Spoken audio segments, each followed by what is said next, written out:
What's up guys, OWO UK back again with another Halloween review, excuse me, and this time we are doing Halloween 2 from 1981. So like my last video, I'll sort of give you a little bit of background about the film and then sort of skim through the plot and give you my thoughts, opinions, whatever you want to call it at the end. So Halloween 2 was released on the 30th of October in 1981. They upped the budget dramatically with this one, and they gave them a budget of $2.5 million. And in the box office in North America, it made $25.5 million. It was directed by a guy called Rick Rosenthal, and it again was written and produced by John Carpenter and Deborah Hill. And it is a direct sequel to the original. It's set immediately where the first one picked off. So it's set on the same night of October 31st, 1978. And, you know, it showed you Michael and following Laurie and everything. And sort of following into hospital. And I'll go into more detail at that. But yeah, it picks up right at the end of the first. And, you know, carries on from there. Obviously the first one was a massive success, and a lot of the things that made that were, as I mentioned in my video, the sort of first person camera perspective, or the point of view and stuff like that, that made it really stand out. So yeah, so this film actually received mixed reviews during its initial run in theaters, and since a lot of people have said that the film's got like an uneven pace. There's plenty of plot holes and, you know, muted character performances, but they loved the genuinely scary moments that captured, you know, the spirit of the first one. This was originally, and I don't know if this might be a little fact you don't know, was supposed to be the last chapter of the Halloween series involving Michael Myers, Laurie Haddonfield and everything. But after the response to Halloween 3, which was a rather, you know, lackluster response by all accounts, they brought back the Michael Myers character, but we'll get to that further on. So yeah, Jamie Lee Curtis returns as Laurie. Donald Pleasence is back as Dr. Loomis, and he's, as always, he's in brilliant form. And Nick Castle and Tony Moran play Michael Myers. So like I said, yeah, it came out on the 30th of October 1981, which, you know, is like the day before Halloween, so you might have thought they might have waited a day, but you never know. So yeah, I'll get to the plot. Yeah, I'll do the plot, and then I'll do sort of my thoughts and any sort of issues I had with it, which don't think there were many. So like I said, October 31st 1978, Michael Myers is shot, flies off the balcony, vanishes. So he takes shelter from, you know, because he's injured, goes into the house of an elderly couple, steals a kitchen knife, and you're sort of expecting the worst, but he leaves the old couple, goes next door and kills a teenage girl who lives there. So Laurie, who obviously, you know, survived and avoided being killed by Michael earlier in the night, is taken to Haddonfield Memorial Hospital, while Dr. Loomis carries on looking for Michael. He's with Sheriff Brackett, and they spot and chase after a teenager called Ben Tramer, who's dressed identical to Michael.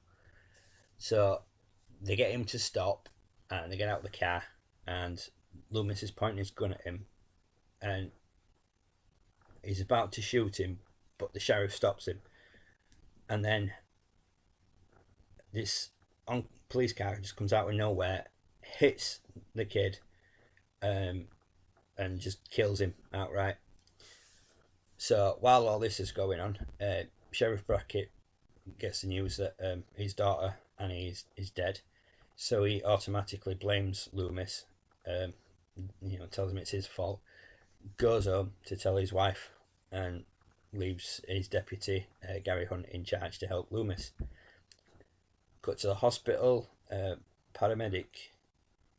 There's a paramedic, and he's called Jimmy, and he sort of develops like sort of romantic feelings. He has a bit of a thing for Laurie, and the head nurse is just having none of it. She's like, no, get out, leave her alone. But he keeps going back to see her and everything. So anyway, Michael finds out where Laurie is via the radio, because obviously it's made the news and everything, so he hears it on the radio. So he makes his way to the hospital. Gets there, first thing he does, cut the phone lines and disables all the cars in the car park. The security guard, Mr. Garrett, goes downstairs to fix the power in the basement, and he's the first one to cop for it in this film. And he's killed with a hammer claw to his skull. So yeah, it was like no time at all, and we're into it. So then the paramedic called Buddy Scarlotti is strangled, and he's, yeah, to set the scene up for this, he's hitting on this nurse called Karen, and he gets her to meet him down at the like hydrotherapy tub. So she goes in, and he's there, and he's in the tub, and he's giving it all the out, come on. So they get in the tub and have a bit of a fool around or whatever, and then she gets out because she has to go back. And then as she goes to get dressed, Michael strangles the paramedic Buddy, and then he grabs hold of the nurse, and he's turned the temperature right up in the hot tub, in the hydrotherapy tub, to like ridiculously hot. So that's part of the reason why she gets out. And he grabs hold of her and sticks her head into the water, and basically just scalds her to death. It's pretty brutal, and obviously given the temperature of the water, it doesn't take long for her to finally croak. So anyway, during this, meanwhile, there's Janet has gone off to find this guy called Dr. Mixter, and she finds him dead with a needle jammed into his eye. She turns around before she can run off. Michael kills her with a syringe. I'm pretty sure it's the one where he pulls air into it and sticks it into her, and then just injects her with air. Anyway, Jimmy and this nurse Jill Franco are looking all over the hospital for Laurie, who's trying to evade Michael. Jimmy finds Alvenz's corpse and slips in a pool of blood on the floor, and boom, he's out cold. So elsewhere, Loomis is informed that Michael broke into the local elementary school, so he goes to investigate.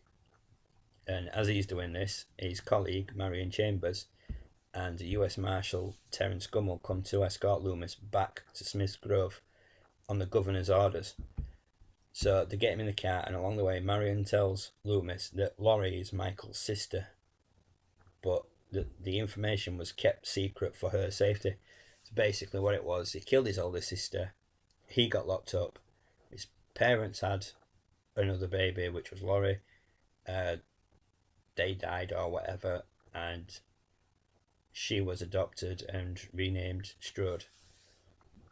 So he sort of realises as Loomis that Michael's going to go after Laurie, so he tells Gummel, go back, and he's like, no way, I've got my orders. Pulls a gun on him, tells him to turn car around, so he does.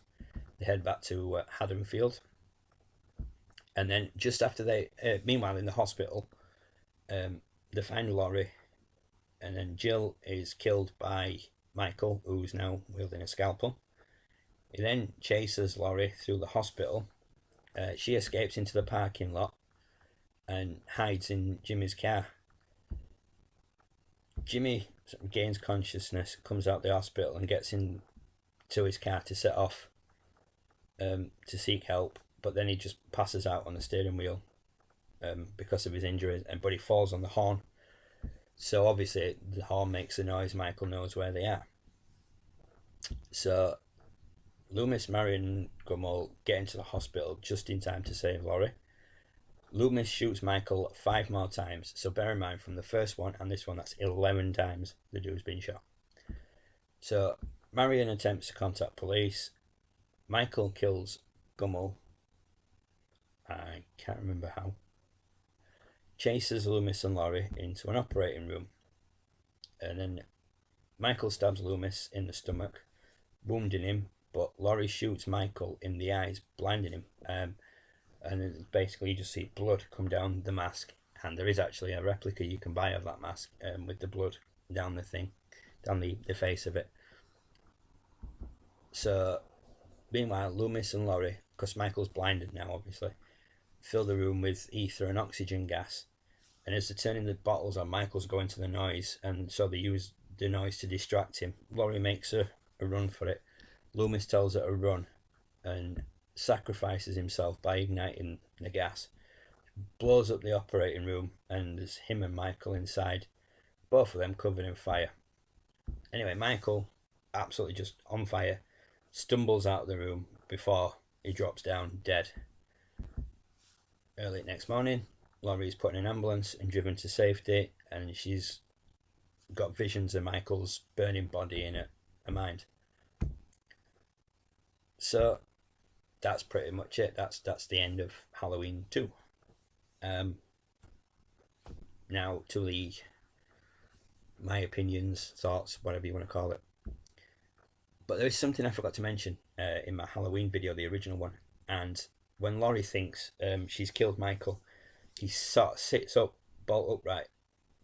And it's very similar to how Undertaker and Kane in WWE sit up, which kind of got me wondering. I wonder if Taker got the idea from Michael Myers, because the way he sits up and just looks is really creepy. So I wonder if that's where they got the idea from. I don't know. I suppose that'd be something for somebody to ask the Undertaker if they ever met him. My biggest beef with this whole hospital scenario is the hospital's very dark and it's very empty. There's hardly any patients, hardly any staff. In fact, they were supposed to believe that there was literally 3 nurses and a doctor on duty that night and the 2 paramedics, and that is it. That is kicking around this massive hospital. It's kind of like the X-Men mansion in the Deadpool films, you know. I mean, at least he had the decency to make fun of that. But it's like, you know, why is a hospital so empty? Why is there very little security? Why is it just one old geezer walking around? Do all people in horror films have to leave the cars unlocked? Is this part of the horror film law? But other than that, I really enjoyed the movie. There were some... Now, this is going to sound weird. I don't know, don't get the wrong idea. There were some really clever kills. The way that Michael took people out in the hospital. The scolding one was probably the most brutal. I don't want to say it was my favourite, but it was the one that I thought, yeah, there's definitely some thought going into that. But yeah, overall, I thought it was a really good film. I really enjoyed it, and I thought it was a nice little sequel. Yeah, that, like I said at the beginning, there's plot holes and stuff like that, but if you just put it on, watch it for what it is, then it's a really enjoyable film. I'd rate it. I'd say if you've not seen it, go watch it. Obviously, if you've watched the first one, you have to watch the second one. And chances are, if you watch the first one, you're going to carry on and watch the rest of the series. So yeah, but yeah, I really enjoyed it. I thought it was a really good film. Like I said, there are plot holes and little things that just don't make sense, like the hospital being so empty. But yeah, at the end of the day, it's a horror film. You can't expect it to be totally accurate to life. You know, if it was, it'd be a documentary. So, but yeah, that'll do it for that review, guys. I hope you enjoyed the video. Any feedback or anything you want to leave is much appreciated. Let's say I really enjoyed the film. I thought it was a great little film, nice little sequel, and there was a lot of sort of character development in as the fact that Laurie goes from the beginning of Halloween where she's really quiet and she's a good girl and everything, and then obviously what happens and she has to sort of toughen up a bit, and then in this one she's walking around with a drip on a wheel and a foot all potted up and in a boot thing, and she's still determined that she's going to run away from Michael and everything. It's just, she just turned into a little bit of a, I don't want to say a badass in this film, but she definitely mans up a bit. So yeah, like I said, guys, that's my review of Halloween 2. Please feel free to leave comments below. If you haven't already and you enjoy it, please subscribe. There are going to be more videos coming. I'm going to get this channel active again. I've said it before, but I am going to get this channel active. Like I said, I've got the whole Halloween series to do with Josh, so the videos for those will be coming regular, and then I'm just going to see where it goes from there. I've, like I said in my last video, been enjoying watching these films, and I've kind of enjoyed sort of sitting down making notes and that, so I might end up doing some more movie reviews. I don't want to turn it into like a purely movie review channel, but I've not much going on at the moment in the way of any merchandise or anything, so for now all I've got is time and movies to watch. So you know, it could end up when I do a lot of movie reviews, and I apologise if people find that boring, but you know, it's just one of those things, needs must and all that. So yeah, that'll do it for now, guys. As always, thank you for taking the time to watch this video. I hope I haven't rambled or bored you, and I will be back with Halloween 3, which is Season of the Witch. So I will see you all then for that review, and as always, bye for now.